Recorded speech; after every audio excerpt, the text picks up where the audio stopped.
नमस्कार। तो जी हाँ, 3 दिन तक मेरी माँ सुप्रीम कोर्ट एडवोकेट, जो दूसरों के कानून की लड़ाई लड़ते हैं, उसकी माँ, एक मोदी सरकार का सिपाही, राष्ट्रीय प्रवक्ता लोक जनशक्ति पार्टी का, वो हॉस्पिटल में थी और इंश्योरेंस का कैशलेस अप्रूवल नहीं आया। असली वर्सेस फर्जी क्लेम का खेल। और इस बारे में मोदी सरकार अब नया क्या लेके आ रही है। तो नमस्कार दोस्तों, मैं हूं advocate doctor Ajay Kumar Pandey, supreme court का वकील और आपका कानूनी दोस्त। आज मैं आपको एक ऐसा अनुभव बताने जा रहा हूं जो दुखद है, लेकिन बताना भी जरूरी है कि मैं जिस दर्द से, जिस परेशानी से, जिस आर्थिक झंझावात से गुजरा हूं, आप में से कोई न गुजरे। यह परेशानी, यह दर्द, यह मुसीबत मैंने खुद अपने केस में झेला। और केस की तो बात छोड़ दो, जो मैं अपने माँ के इलाज के दरमियान गुजरा, आज उसी की कहानी मैं यहाँ अपने इस एपिसोड में आपसे साझा करने जा रहा हूँ। ये कोई हिपोथेटिकल केस नहीं है, इमेजिनरी केस नहीं है। This is not a hypothetical case study.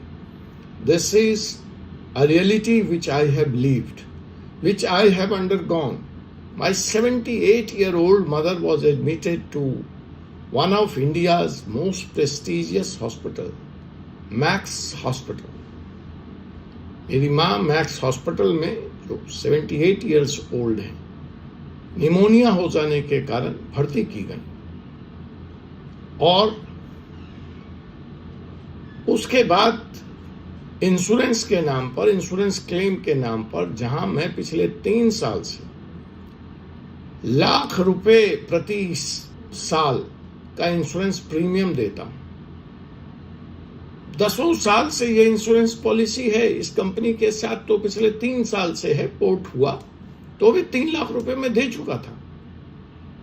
लेकिन जब जरूरत पड़ी जिंदगी में पहली बार उस कंपनी और इस कंपनी दोनों को मिलाकर, तो कैशलेस इंश्योरेंस क्लेम नहीं आया जनाब। रुला दिया इंश्योरेंस कंपनी ने। माताजी जैसे ही भर्ती हुई, प्रारंभिक 50,000 रुपए के डिपॉजिट करने के साथ ही तमाम कागजों के साथ इंश्योरेंस कंपनी को सूचना दे दी गई। 3 दिन तक तो 22 का खेल, गिव एंड टेक का खेल, ये कागज दो, वो कागज दो, ये पेपर नहीं है, वो पेपर नहीं है, लोड नहीं हुआ, मिला नहीं, चलता रहा। और परेशानी का आलम तो ये, फोन भी आता था, मैसेज भी आता था, मेल भी आता था। कहने को तो आप सर्विस प्रोवाइड कर रहे हैं, लेकिन हर वो मेल, हर वो फोन साफ दिखता था कि एक डिपार्टमेंट जो कर रहा है उससे दूसरा डिपार्टमेंट परिचित नहीं। जो इस मसले से डील कर रहा था, वो पिछला मेल, पिछला जो डॉक्यूमेंट्स लोड हुआ है, उसको पढ़ने की उसको जहमत नहीं थी। हिंदी में बात कर लो, इंग्लिश में बात कर लो, समझ में नहीं आता था कि फोन के उस तरफ जो लोग बैठे हैं वो संवेदनशील तो नहीं थे। वो बेसिक समझ में भी लैक करते थे, या इनकी ट्रेनिंग ही ऐसी है। इनको यही सिखाया ही गया है कि किसी भी तरह से कैशलेस क्लेम एन केन प्राकेन आपको डिनाई करना, इनकी ट्रेनिंग ऐसी हो। तो साहब 3 दिन की इस जद्दोजहद के बाद कोई फैसला नहीं आया। डिमांड पर डिमांड पेपर की, दूसरे पेपर की आती रही। डॉक्टरों ने हॉस्पिटल के यहां तक लिख के दे दिया कि भाई जो पेपर आप बता रहे हो, जो पेपर आप मांग रहे हो, बीमारी इस पेशेंट को कभी थी ही नहीं। और जिस एक प्रिस्क्रिप्शन को पकड़ करके आप बैठे हो, that's a typographical error on our part, somehow from computer while typing it got over there. ना उस पेशेंट को वो बीमारी कभी थी, ना उस पेशेंट का उस बीमारी के लिए कभी कोई इलाज हुआ है, और ना ही कोई दवाई उसने खाई है। उस तारीख के बाद के तमाम सारे प्रिस्क्रिप्शंस आपको दे दिए गए, जो डॉक्टरों की इस ग्राउंड को प्रमाणित करता था कि ये पेशेंट इस बीमारी से ग्रसित था ही नहीं। हाँ, वो एक बार प्रिस्क्रिप्शन में, बट ऐसी चीजें तो कुछ भी आप थूक सकते हैं। वो बहुत बेइंतहा है। जब ये एक्सप्लेनेशन एक्सेप्ट हुआ, अंत तक नहीं हुआ, बार बार समझाया जाता रहा, तो लास्ट में वो पकड़ के बैठ गए कि जी आप सबसे पहला प्रिस्क्रिप्शन लाइए। जब आपने पॉलिसी 3 साल पहले पोर्ट कराई थी, वो भी दी गई। कई बार नहीं भी हो सकती है, लेकिन इत्तेफाकन यहां मौजूद था। यह भी बताया गया कि पॉलिसी लेते वक्त यह डिक्लेयर कर दिया गया था कि महिला की एज क्या है, महिला का प्री एग्जिस्टिंग डिजीज है, blood sugar and cholesterol and pain in joints, और उसके लिए आपने एक्स्ट्रा प्रीमियम ले रखा है। ये डिजीज पिछली पॉलिसी जहां से पोर्ट हुई है वहां भी डिक्लेयर थी, और उसके लिए एक्स्ट्रा प्रीमियम दिया जा रहा था, लेकिन कोई एक्शन। पेशेंट बीमार है, फोन पे ये कहानियां चल रही हैं। इतने में एक सज्जन आते हैं जो पेशेंट से फिजिकल रूप से मिलना चाहते हैं, वह भी फैसिलिटेट कर दिया गया। पेशेंट का उनको आधार कार्ड, पहचान और तमाम सारी चीजें चाहिए थी, हॉस्पिटल्स के रिकॉर्ड चाहिए थे, वो भी दिलवा दिए गए साहब। लेकिन परिणाम वही ढाक के 3 पार्ट। बार बार कहा गया कि पेशेंट, दो it is a declared disease cholesterol and blood sugar, but patient is not admitted even for those declared disease. अचानक ठंड का टाइम है, बुजुर्ग महिला हैं, 78 इयर्स ओल्ड हैं, और उनको निमोनिया हो गया, जिसके कारण वो एडमिट हुई हैं। नाक, गला, छाती, फेफड़ा सब शून्य है, हर तरह की रिपोर्ट्स हैं, MRI है। अब आपको क्या प्रमाण चाहिए? और तो और माता जी चूंकि 78 इयर्स ओल्ड हैं, और हम उनको हॉस्पिटल की बजाय घर पर ही रख करके देखभाल करना चाहते थे, इसलिए डॉक्टर के कहने के बावजूद 2 दिन तक ट्रीटमेंट तो घर पे चला। जब बिल्कुल स्थिति बेकाबू हो गई, तब जाके एडमिट कराया गया है। बेड का अलग झंझट था, 12 घंटे के वेट के बाद तो बेड मिला। तो जेन्युइनिटी अगर देखना चाहें तो वेल प्रूवन थी कि भाई ये भी नहीं कि पेशेंट आया और एडमिट कर दिया गया। 2 दिन तक तो इलाज घर पे चला, OPD का वो प्रिस्क्रिप्शन मौजूद था, और तो और हमने लिख के दे दिया, ऑथोरिटी दे दी कि हॉस्पिटल में तमाम पेशेंट के रिकॉर्ड्स, सबूत मौजूद हैं, आप जाइए ले लीजिए हॉस्पिटल से। और सबसे क्लासिक बात यह थी कि इस केस में ना हॉस्पिटल चेंज था, बरसों से उसी हॉस्पिटल में हम जाते हैं, और बरसों से वही हमारी डॉक्टर भी हैं। तो ना चेंज ऑफ डॉक्टर है और ना चेंज ऑफ हॉस्पिटल है, जिसमें आप कहें कि जी ये डॉक्यूमेंट यहाँ है, वो डॉक्यूमेंट वहाँ नहीं है, उस डॉक्टर ने कुछ लिख दिया, ये नया डॉक्टर ने नहीं लिखा, या नए ने लिख दिया, पुराने ने कुछ और डायग्नोज किया था, अब ये नए वाली झूठ बोल रही हैं, या पुराना वाला झूठ बोल रहा है। सब चीज़ का एक, जिसको कहते हैं ना वकालत में, लॉ में, कि सीक्वेंस बाय सीक्वेंस, ताना बाय ताना, चेन बाय चेन सारे प्रूफ्स थे, सारे डॉक्यूमेंट्स थे, लेकिन नहीं जी। खैर माता जी ठीक हुई, हम उनको घर लेकर आए। 3-3.25 लाख रुपए के करीब का बिल आया, जो हमें अपने जेब से इंतज़ाम करके भरना पड़ा। उसका of course credit card use हुआ, लेकिन क्रेडिट कार्ड का जो इंटरेस्ट लगा वो तो इंश्योरेंस कंपनी नहीं देगी। हमने इस दिन के लिए तो इंश्योरेंस लिया नहीं था कि हम क्रेडिट से बिल पेमेंट करें। खैर, पोस्ट डिस्चार्ज फिर से क्लेम फाइलिंग की प्रक्रिया शुरू हुई, फिर से वो सारे कागजात दिए गए, फिर से हॉस्पिटल के पास को ऑथराइजेशन दिया गया कि इनको सारे कागजात दिखला दें। एक उनका डॉक्टर घर भी विजिट किया, उसको सारे डॉक्यूमेंट्स दे दिए गए, बट वही मेल, वही एसएमएस, ये कागज दे दो, ये कागज दे दो। अंत में परेशान होकर उनको कानून संगत एक रिमाइंडर भेजना पड़ा, एक लेटर भेजना पड़ा।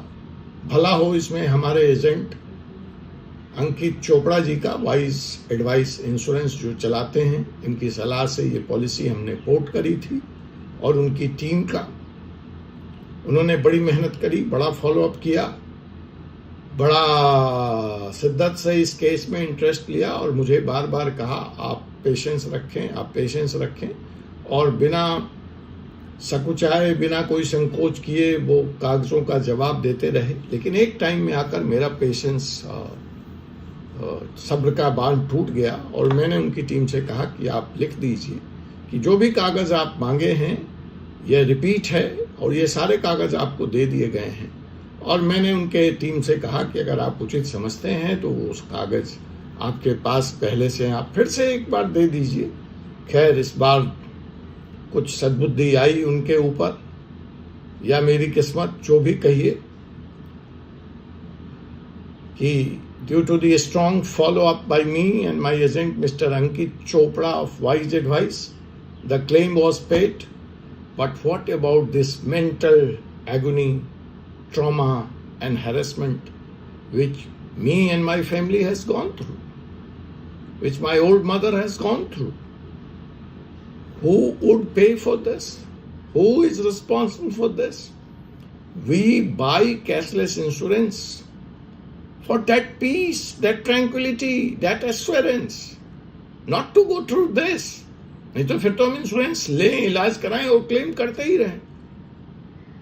इत्तेफाकन एक बात और थी कि मेरी माताजी ESI स्कीम के तहत भी कवर है, और अगर हम चाहते तो ये इलाज की सुविधा उस कार्ड पे भी ले सकते थे।